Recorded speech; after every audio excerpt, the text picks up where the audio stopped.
The Suicide Squad.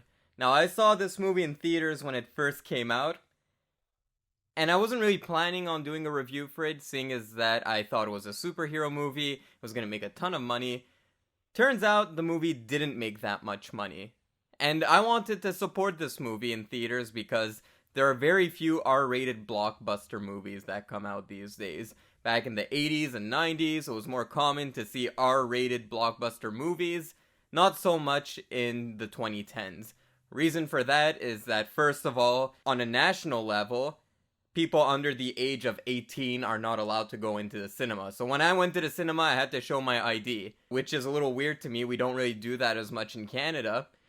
But in America, they do that. Reason number two is that on an international level, the movie is not going to get played. So this movie probably won't be shown in China because of the R rating, given that it's so violent. That said, I wanted to see it not only because of its R rating, but because of James Gunn directing. Now, James Gunn is one of the best directors working today in Hollywood. James Gunn directed Guardians of the Galaxy 1 and 2. Those are his more known films, but I was a fan of James Gunn before that. The movie that I got introduced to James Gunn was Super. If you haven't seen Super, go and watch it. It's the most crazy movie out there. You got Rainn Wilson from The Office. He's going around and bashing people in the skull with a fucking wrench. Great movie. Other than that, his trauma movies are awesome. Slither is a horror movie he did with Elizabeth Banks, and that was awesome as well. I really like James Gunn. He's a very edgy director, and there's very few of those these days, I find.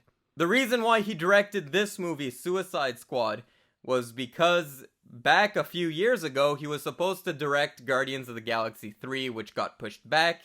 He had a little controversy involved, where there was this scandal that he had tweets on the internet that were a little inappropriate. He talked about having sex with a little boy while watching the Expendables premiere. Disney fired him as a result of those old tweets, which were before he got hired by Disney in the first place. So he got fired by Disney for that and many other reasons. He showed up to a party dressed as a priest, and the girls were dressed up as little boys. Just some questionable behavior. But then he was hired by Warner Brothers, and just talking about that controversy, I thought it was such blown out of proportion. James Gunn is a punk rocker, okay? He started off with Trauma. If you guys watch a Trauma movie, that's the kind of humor you get with a Trauma movie. It's very pitch black. It's the darkest humor you can get. So I understand where James Gunn was coming from with those tweets and that costume party photos and stuff like that. I understood him because I knew him as the Trauma director, but many people knew him as the Disney director, and for that reason he got fired. Got hired by Warner Bros. And directed this movie, and now he's rehired by Disney, so he's gonna go back to doing Guardians of the Galaxy 3. Now, of all movies out there James Gunn wanted to direct, Warner Brothers said, hey, here's our DC catalog. Do whatever you want to do. And he picked Suicide Squad, despite the 2016 version being absolutely god-awful. Now, as I said before, this movie is bombing currently at the box office. And there's many reasons for that R rating like I was talking about. The previous one was bad, that stink kind of carried over. Talking to my friends, this is more anecdotal, they just didn't understand this movie, what it was. Is it a remake? Is it a reboot? We just got a movie like a few years ago, why are they doing a sequel, and why is it not called Suicide Squad 2? It's called The Suicide Squad. I don't think that was well communicated. A lot of my friends thought that Idris Elba's character was replacing Will Smith's character. So there's just a lot of confusion, I find, and that's the reason why this movie bombed. I don't think it's as much the R rating, although that does contribute a bit. We saw movies like Logan, Deadpool, and Joker doing phenomenal at the box office, despite having that R rating. Let's talk about the movie, enough about the background. This movie, what is it about? You got your supervillains, Harley Quinn, Bloodsport, Peacemaker, King Shark, Ratcatcher 2, Polka Dot Man, and many other supervillains.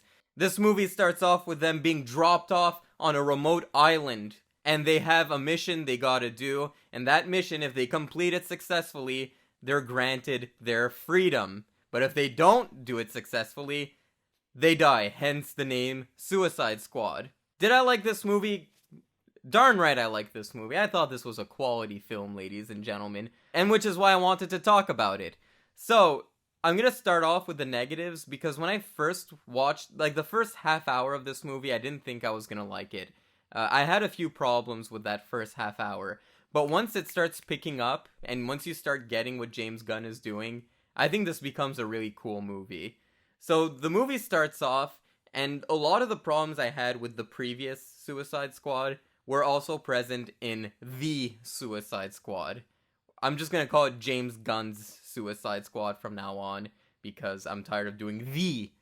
But anyway, so in James Gunn's Suicide Squad, many of the same problems as the previous Suicide Squad, which is, to me, I hate it in these movies when Amanda Waller, played by Viola Davis, is just going around introducing the characters one by one and basically just giving them a Tinder bio. She just goes around giving like a Tinder bio for each character. I think that's a little lazy, and this movie is similar to other movies like Blues Brothers or The Dirty Dozen, where you have a group of characters and they're on a mission. And in those movies, what you have is that you have one protagonist, and the Suicide Squad would be Bloodsport, I would say. And he meets the characters one by one, and one by one they join his group. Instead of Amanda Waller kind of like pushing them all together and like, this guy does this this guy throws polka dots, this girl controls rats. I thought it was a little lazy and a little rushed. It didn't give me a lot of time to know these characters. So once they're dropped on that mission, it made it a little like confusing to me who these characters are. The movie has a lot of heart, which is something I would say about Guardians of the Galaxy as well, and Guardians of the Galaxy 2. James Gunn puts a lot of heart in those movies, which is weird because when you compare it to other James Gunn movies, like Guardians of the Galaxy, that movie does a good job at introducing the characters. There's that scene in the first Guardians of the Galaxy where Rocket Raccoon is in the bar and he's drunk, and it's just a throwaway line where he says, do you know how it feels to be taken apart and put back together over and over again? And just that throwaway line when Rocket Raccoon is drunk explains the character. There's also that scene where he's changing and we see a bunch of markings on his back suggesting that he's a product of some weird laboratory experiment. That's what I mean by introducing the characters in a way that feels more organic, not just having Viola Davis explaining these characters. I'm gonna go into spoilers. This is gonna be a whole spoiler review. Anyway, I thought the beginning was very derivative of Deadpool 2. In Deadpool 2, you have a scene where the X-Force, they call themselves, are dropping out of an airplane, and they all get offed immediately, which is funny because the advertisements and the promotional material was advertising these side characters as if they were going to have a big part in the movie, and they just got killed in the first scene. Not in the first scene, but very early on in the film. James Gunn does the same thing in The Suicide Squad, which I thought it was a little too derivative. Not derivative, I'm not saying that James Gunn copied Deadpool 2. It was just been there, done that, so it wasn't quite as funny to me as when I saw it in Deadpool 2. And that's something that my good friend Pure Hangout pointed out as well. Parallel thinking, ladies and gentlemen. Anyway, the whole first half, that's what I mean, it was very confusing to me. Because these characters, they're introduced, and they're very rushly introduced, and then some get killed very quickly, and you're like, okay, so the character I was supposed to be paying attention to is now dead, well, what's going on? He should have taken a page out of the book of The Dirty Dozen. The Dirty Dozen, to me, the original Dirty Dozen, I don't even know if there's a sequel or a remake or whatever, but the original Dirty Dozen is one of the greatest movies ever made, and it has such a perfect structure to it, where I wish that James Gunn kind of just took that more traditional route. I thought the movie was very toned down by James Gunn's standards. A lot of people on the internet were saying, wow, this is Suicide Squad, this is R-rated, it's James Gunn, it's gonna be unleashed, bro. And this movie isn't really that. This movie is very tame compared to Super, and very tame compared to Slither, and even very tame compared to Dawn of the Dead, the remake, which he didn't direct, but he wrote. It's very toned down. Not to the extent of Guardians of the Galaxy, but I consider those more family films. But for an R-rated movie, I thought this was very diet James Gunn. It sounds like I hated this movie. That was just me in my brain in the first half hour of this movie. I thought I wasn't gonna like it all that much. But then the movie starts kicking, and once I understood what the movie was doing, I got on board with it, and I started to really enjoy it, and it makes me want to rewatch the movie just to rewatch that first half, and really, I would probably enjoy it more on repeat viewing. By far, the best character in this film, is Ratcatcher 2, which I didn't expect because Ratcatcher 2 wasn't really featured in the promotional material. When you watch the trailer, Weasel gets more screen time in the trailer than Ratcatcher 2. But Ratcatcher 2 was the best character in this film, and her story embodies the theme of the film. This is a group of outcast characters. They're scoffed at by society, and Ratcatcher 2 and her father was addicted to drugs, and the father taught the daughter how to communicate with rats, and he really sympathized with rats, and said that they're little creatures that people don't find disgusting, but once you understand them, you understand their true meaning, and you realize that they're very welcome creatures in society. He gives that information to Ratcatcher 2, and Ratcatcher 2 is now able to talk to rats. And it goes with the theme of the film, because this is like the scum of the earth. The Suicide Squad is the scum of the earth, but they have that heart, that will to do well. It was very interesting to me, the story of Ratcatcher 2, and she by far stole the show to me. Another character I liked in here is King Shark. King Shark is basically the Groot of the Suicide Squad. I don't find him as interesting as Groot, but he's good in this as well. I wish he had a bit more of an arc. We're introduced to him, and he doesn't have many friends. It's kind of sad, and it makes it all funnier that he's voiced by Sylvester Stallone, which, again, reminiscent of Groot, who was voiced by Vin Diesel. You have these big muscle-bound badasses doing the voice of a weird CG creature. I love it. Polka Dot Man is the funniest character in here to me. That whole subplot with him fearing his mother, and when there's that giant starfish kaiju at the end, he pictures it as his mother who's eating buildings and stuff like that. I thought that allowed for some great humor. Humor around the board is pretty good in this movie, as you would expect in a James Gunn movie. So I liked the heart of this film. I liked Ratcatcher's story. What else did I like about this film? This film is also a commentary on the American military-industrial complex. This movie takes place in an unspecified country in South America, and the twist of the plot is that America has this secret weapon, which we find out is Starro, this giant kaiju starfish, who's destroying the streets. And the whole time we think that it's a product of the country, while in fact it's a product of the Americans. That, and there's this subplot as well, where America is putting a dictator in that country, oddly reminiscent of what's going on in countries such as Venezuela. And that's something I like about James Gunn. He likes going in those places that people don't like touching in big blockbuster films. This movie really has a punk vibe. It's very critical about the American government. Also, this movie has a lot of punk rock music, which is reminiscent of a James Gunn movie to me. When you watch the Troma movies, they have that punk music playing where it's just like die die die die die die die die.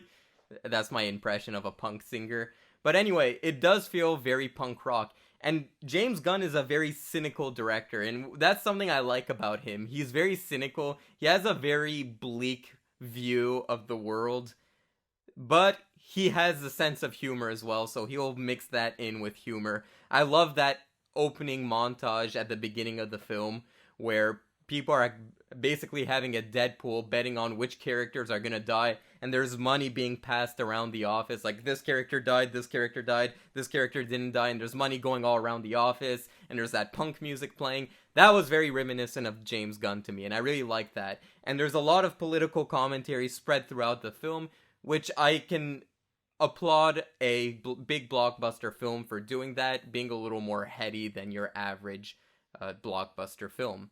that conflict in the military-industrial complex is also shown by the relationship between Bloodsport and Peacemaker. Peacemaker is what you call a cuckservative. He's with America, ride or die. He's a superficial patriot, we find out very late in the film. Whereas Bloodsport, despite being a victim of America, America fucked him over.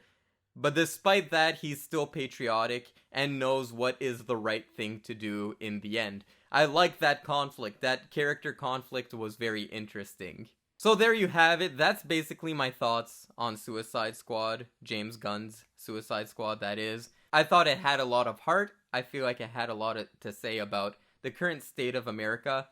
And at the end of the day, it's just a very entertaining movie. Even if you don't get the subtext of the film, it's very fun to watch. Great camera work. Very beautiful visual work. There's that scene where Harley Quinn is kicking ass and there's animation going on everywhere. The scenes where Polka Dot Man would shoot polka dots was very interesting to watch. I will say, I've watched a few reviews on YouTube and not anyone has said this, and I need to confirm it to the viewers.